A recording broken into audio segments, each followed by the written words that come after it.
Hello, everybody, and welcome to another edition of Rowing Chat, the rowing podcast that has been going since 2013. In this, I aim to interview really interesting people from diverse parts of our sport about what they're doing in their particular area. My name's Rebecca Caro, and today I'm delighted to be joined by Volker Nolte. Volker, welcome. Hi, Rebecca. Hi in New Zealand.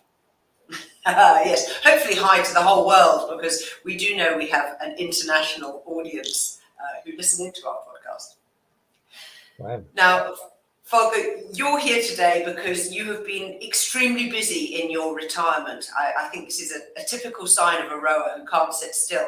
You've written a book. Tell us about it. Well, I'm not busy anymore because the book is now out, but I was busy for the last 4.5 years.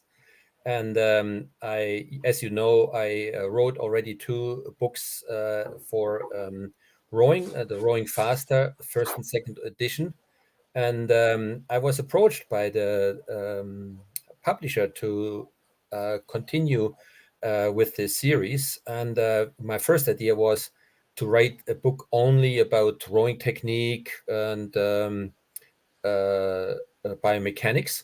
And but then the publisher came back and said, well, this may be a little bit of a too narrow view, and why don't you join us in our series of sport science books?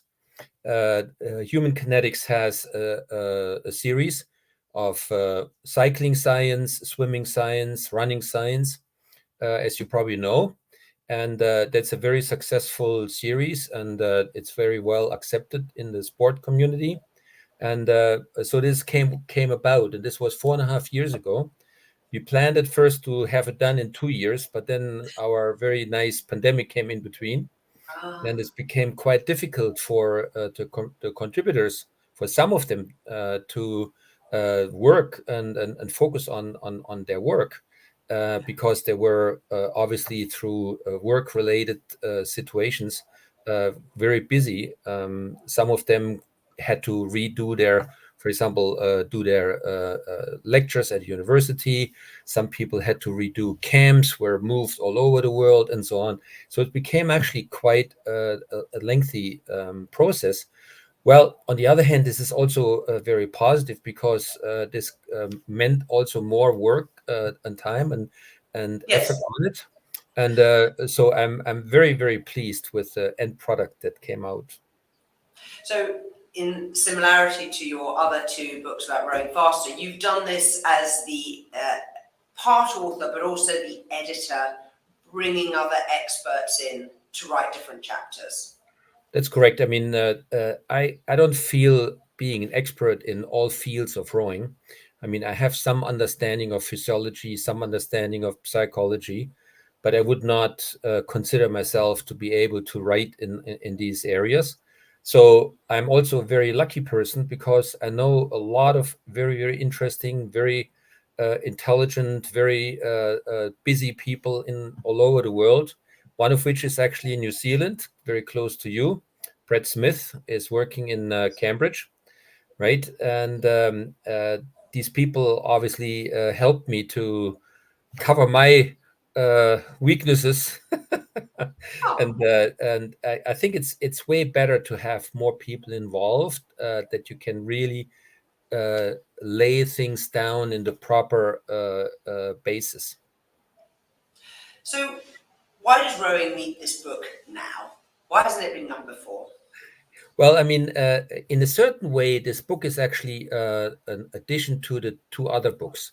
If I may go back very quickly, the first book came out in 2005. This is almost 20 years ago now.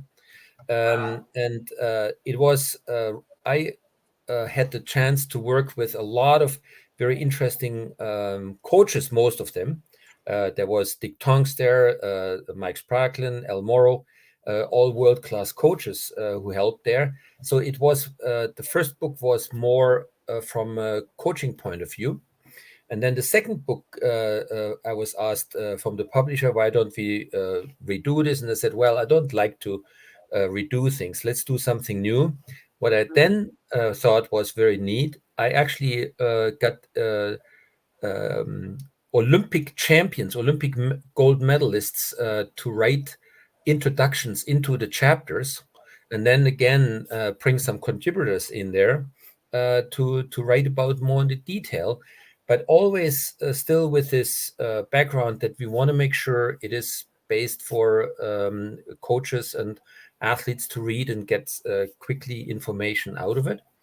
And so this is all obviously laid down, and this was 2010, so it's 13 years ago, right? And these books are getting out of print. So the one thing is that I want to be on there with this information. The second thing, I think we also need to be current with information. And then I thought this book, we actually dig a little bit deeper, where we go really to the basis and try to explain things very appropriately. And you see this, for example, this book is twice as big, twice as thick as the other books. There's a And I lot mean, in there, that's true. it's a lot in there. And one other thing is also, I think we are in the midst of an era of misinformation. There are so many people out there, they use the internet for presenting some ideas and some theories and whatnot, right? And in rowing too, not only in politics, but also in rowing. And I think it's very important that something is presented in a really scientific and well-researched way to almost like set the points straight, so to speak, right? And to be honest, I was quite a bit annoyed when I looked through some of the publications that I found, even some print books, right, where people are working on their own, and then some coaches who know everything from A to Z, and then present information that's really, really bad. And I took actually the liberty to pinpoint some of these areas in my book, and I discuss this in a show how it's done properly. So, I mean, for example, I mean, this may be interesting to you.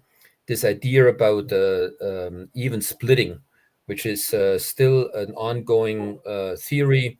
I hear it very often. I get asked about this literally at every coaching conference to present some information about this. And then you find it all over how people argue about this. And then I found obviously one website where they say, even splitting is the best in the world, and look, the best crew in the world ever, the New Zealand Kiwi pair, they were always even splitting. And I mean, I was saying, oh, it's so a nonsense, right? And like I said, I then took some scientific data, right, Yep. and researched and analyzed them, and I can clearly show that such comments are completely out of the world, incorrect, misleading, and because it's presented in a way that is catchy and probably easy to access or easy to understand, right? The people think, oh, this is correct, but it's not correct, right? So I think we need a correction there, right? And therefore, this is also one of the ideas behind the book. Well, I'm delighted to address controversies, because there are stylistic differences in rowing, and then there are facts. And too often, as you rightly say, people confuse the two and believe that popular theories are universally applicable. And I suppose I would call myself a commentator on rowing. I do coach, but more often I see myself as having the role of drawing threads of conversations and bringing them to the fore. Some things that are stylistic are not appropriate, for example, to beginners. If you are an Australian Olympian, you can probably do some things that a masters rower in New Zealand like myself could not do. And it's not appropriate to try and do some of these things. Having said that, there are other things that it is appropriate to try and do. And as a coach and as an athlete, people do like to self-coach. They do like to self-research. And it is extremely difficult to say when presented with something as being factual, prove it. How do you know this to be the case? And the fact that you went faster when you did this, well, there are many factors that contribute to boat speed, particularly a crew boat, where you've got multiple people whose impact is affecting. It's like a wave action where you have two waves interacting with each other, and they damp down or amplify, and it's very hard to assess what's reality. Yeah, but again, I believe that rowing science obviously helps to give you some ideas. For example, to use common things like the speed coach that literally everyone has now, right? And try to understand things better, right? I mean, you can, for example, I think if I recall this properly, you are still racing. You're one of Yes. these crazy masters, right? Who still race. Me too. Yes. Right? And you can use your speed coach to store the data of a race, and then very easily analyze. I mean, a little bit, even if you only look at the speed and the stroke rates and so on, right? You can see how things correlate with each other, right? But if you go higher stroke rate, did actually the speed go up or not, right? And so on. So you don't need to go immediately into very complex measurement tools like the Peach system, right? That's not applicable for us masters, right? But I mean, we have tools that we can actually use, and even these tools are not used very frequently, right? I mean, Absolutely correct. a very simple example there, and that this would be a start of science when you say what is rowing science, right? If you would, for example, go out and do whatever, some kind of testing under relatively constant conditions, it doesn't need to be race pace. It can be, let's say, you row at stroke weight 26, right? And then you try different rigging measurements or different oars or so on, right? And you can do this and compare. Well, you have to know then, of course, that it's the results are not absolute and has to be put in context, but you learn something more than you knew before. And people don't do this, right? Even these basic things, right? Even these So, things. but to your question, what is rowing science? Rowing science is tries to create knowledge about the physical and social part of our rowing world, and tries to bring some theories forward, and then measure and compare and analyze things to see if the theory is correct. So, I mean, I have no problem if someone says, I have a theory to even split or going very slow in the beginning and fast in the end, whatever, right? That's fine. But then rowing science tries to find physiological data, psychological data, physical data in speed and stroke rate and so on, and then see which theory is correct, right? That is So the scientific method. that's it. Nothing outstanding, right? And we should not make it too complicated, right? But at least you should try this on a basis where you really prove things through measuring. That's more or less maybe the science behind.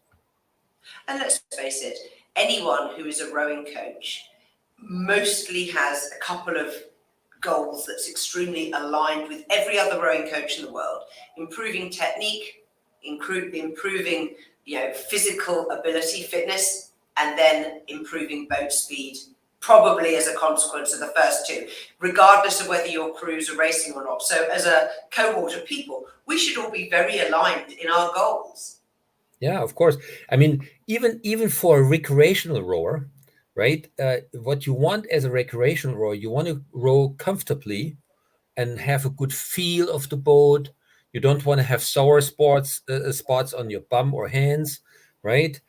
You want to feel comfortable. Yeah, here we go, right? And again, even those people can learn from rowing science. Especially those people. And I have a Whoa, great respect for fitness rowers. I think they are underappreciated and underserved by our sport in general. But not that's a anymore, not conversation for another anymore. day. Not anymore. So if you're listening to us talking today and you're a coach, what are 3 key things that you think a coach will learn from the rowing science book? Well, at first, before I answer this question, I give you a little story. Very interesting. I was invited to US to 2 different rowing camps 2 weeks ago, and in one of the rowing camps, they organized a question and answer meeting with the whole club. So there were, I think, if I recall this properly, about 15, 20 club members came, and they could uh, ask questions about rowing and what they had in mind and so on. And so we started this, and it was really funny. So the first question comes up, and I said, "Well, let's look in the book, page number 23. There is the answer." So the next question comes. And I said, "Well, we are still with the book. Now you look at 250, page 250. There's the answer." So indeed, there were like 9 from 10 questions could be answered by looking into the book. So therefore, I think, and I experience this everywhere in the world where I go and when I get invited, people have questions, right? And they want to know certain things. And, you know, here's a compilation of a lot of interesting information that gives a lot of answers of these questions. So therefore, I think I would go beyond your time of your podcast, because literally in every chapter is something that you can take with you. I mean, in preparation of to this podcast, I came about 3 things that I really would like to point out. The one is this concept of is lactate positive or negative? I was brought up when I did my PhD. Alois Mader, he was a researcher. He came out of the East Germany, out of the German Democratic Republic. He ran away from this country and came to West Germany, and he brought with him the lactate testing. And he developed a theory that in rowing, you try to train and race that you try to avoid lactate because lactate is bad. So this was the first introduction for me to lactate, and this is how I coached many years and so on. And nowadays, the next step is to understand more about the lactate procedure, the whole Krebs cycle, which is 32 steps to get out of glycogen. You get energy and then CO2 and water, right? And one of these products is lactate, right? And the feeling that you have when you get tired in your legs, for example, your legs are burning, it's not the lactate, it's the acid that comes with the lactate. So the lactate is actually a positive thing. Lactate is a source of energy, right? So we actually been learning from this that if you feel your legs are burning, then you, instead of thinking, oh, it hurts, or whatever, it's a big painful thing, which I think it's not the right word for it, right?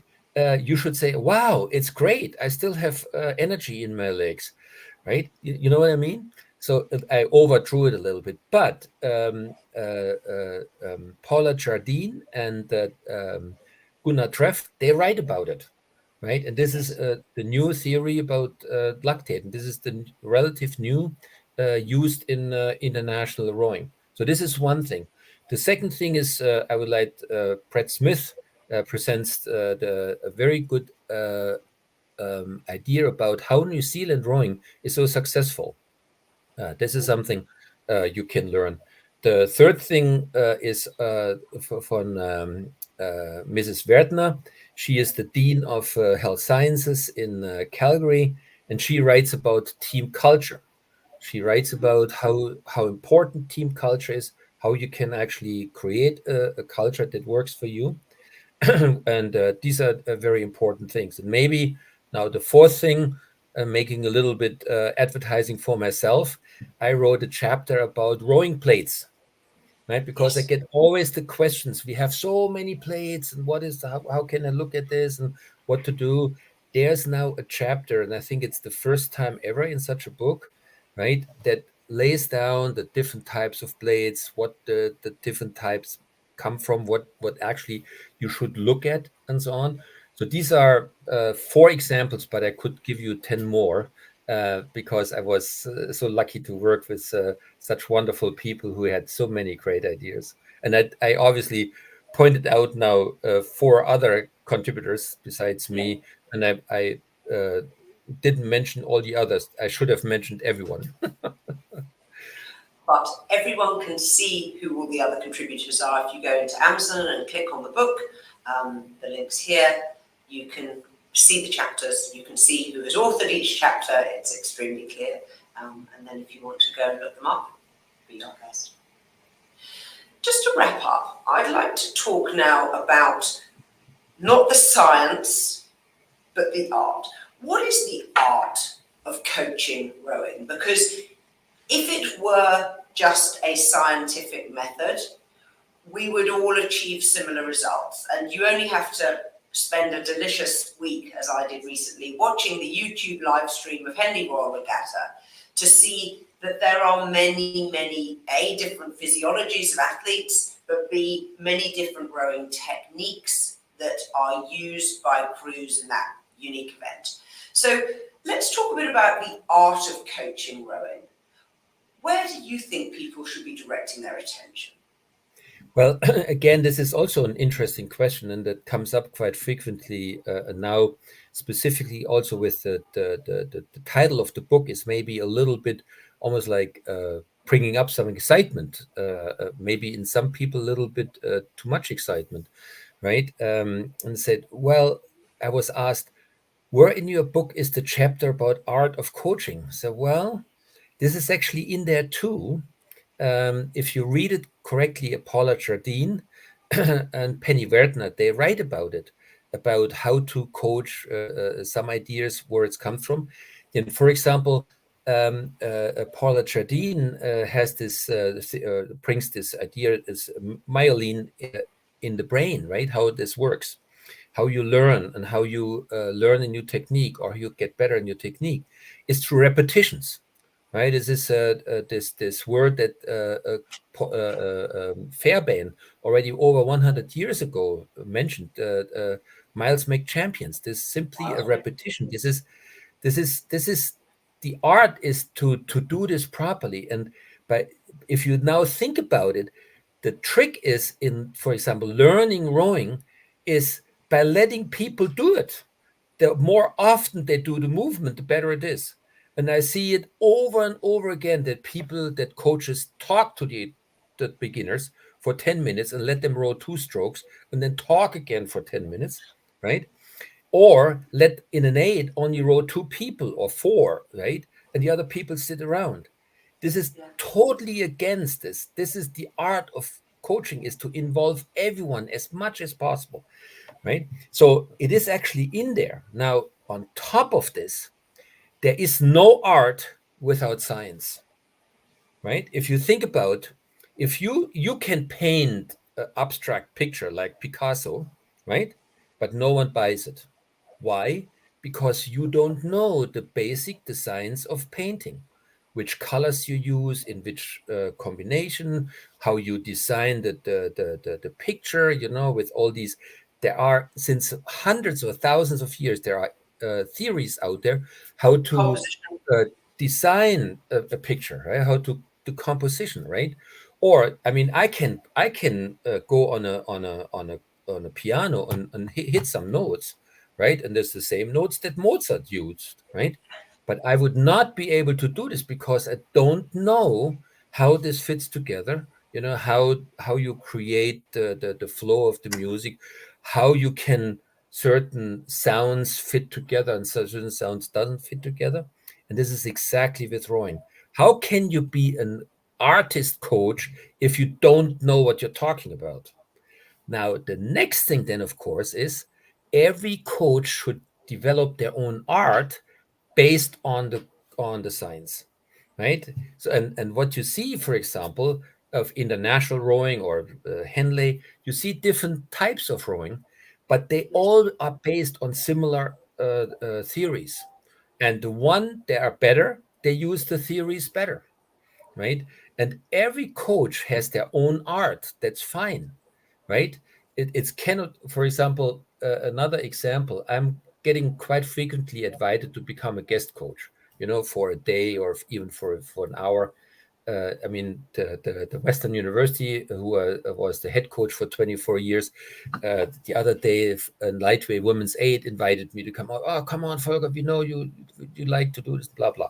So, and I go out there with them for 1 hour, and I have a way of coaching that other people don't have, right? So I developed my art, right? And this is simply different, right? I'm not saying it's better or worse or whatever. It's different, right? And I create, because of my experience, I create a relationship with the athletes that they can listen to me, and I can explain to them, and we have fun, and they feel an improvement, right? If someone goes with me and maybe videotapes me and say, I want to do exactly the same as Volker does, it's impossible. It's impossible, because you have a different voice, you don't speak with a German accent, blah, blah, blah, right? You know what I mean? So the art of coaching is based on the science of coaching. I have had a similar theory myself. Back in the early days of the internet, it was very fashionable to publish manifestos in the style of Martin Luther. And the manifesto that I wrote was about the art and style of teaching I used rather than coaching. But my thesis was something like this: if today I could instantly download Volker Nolte's brain and all of his experiences of his entire coaching life that leads to the man today who can coach for an hour and make a difference to a new crew, and if I could assimilate all of that, I would still not be as good a coach as you, because your brain, from the moment after I have done my download, would continue to make synaptic connections, would continue to mature your ideas, because suddenly there you are in front of a new crew. The data input of visually of what you're seeing is unique, usually. Often pattern recognition tells you've seen something similar before, and you bring together all of the different elements that allow you to make that impact in an hour. I can't do that, because I've only got the experiences you had previously. And my thesis on the basis of this is that experienced coaches should not feel threatened by less experienced coaches who come and ask them questions and who wish to sit alongside them and maybe videotape them while they're coaching. Because I had at that point experienced some very, very senior coaches, this was back in the UK, who were very reluctant to share their expertise.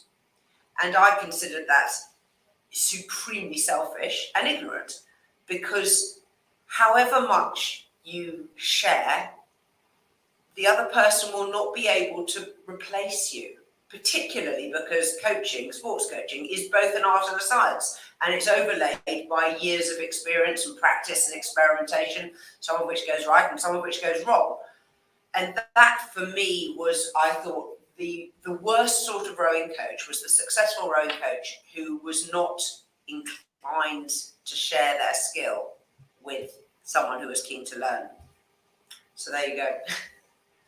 Yeah, it is exactly right, and I agree 100%. And maybe I have a neat story that fits in there. I was also very, very fortunate in my development. I had extremely wonderful mentors and role models that I was able to watch, and I was keen on learning from them.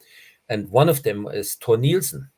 And Thor Nielsen, in the early years of my studies for my PhD, he heard of me and invited me to come to Italy to his training center.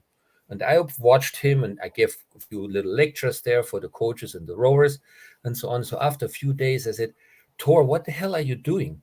At those days, the Italians were actually leading in the world. What now the English and the New Zealanders do, this was the Italians then, right?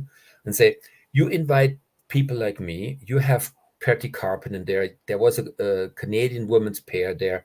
There were the Russians there with a 4 and an 8, and say, you tell them what you do. You show the training plan is posted there. They can take copies and so on. And said, I mean, you are giving other people your secrets away. And he said, Volker, and then he said, you cannot grab something, whoops, here we go, with a closed fist. If you want to grab something, you have to open your fist. And this was one of these moments where I say, Wow, that's a concept that I really like. So therefore, I'm very happy to offer all what I know, trying to write it down. And the rowing science is the next chapter in this part of my life. Well, I very much hope that everyone listening here today will go and buy a copy of the Rowing Science book and will approach it with exactly that open humility. If you want to download a Volker Nolte's brain and his expert co-authors, this is a really good place to start. Don't be intimidated.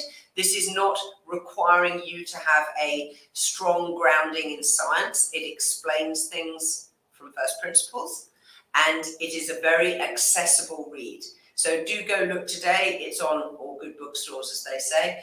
Rowing Science is the book. Just search for that, or Volker Nolte, of course, extremely well-known rowing author.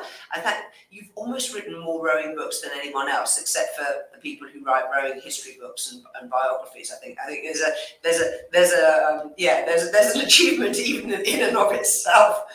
So congratulations to you and for the Thank many you. years of work, and to your co-authors. Thank you very much. This has been Rowing Chat with me, Rebecca Carroll. I very much hope that you will subscribe, tell your friends, and please leave a review because, of course, it helps other people to discover rowing podcasts. Till next time.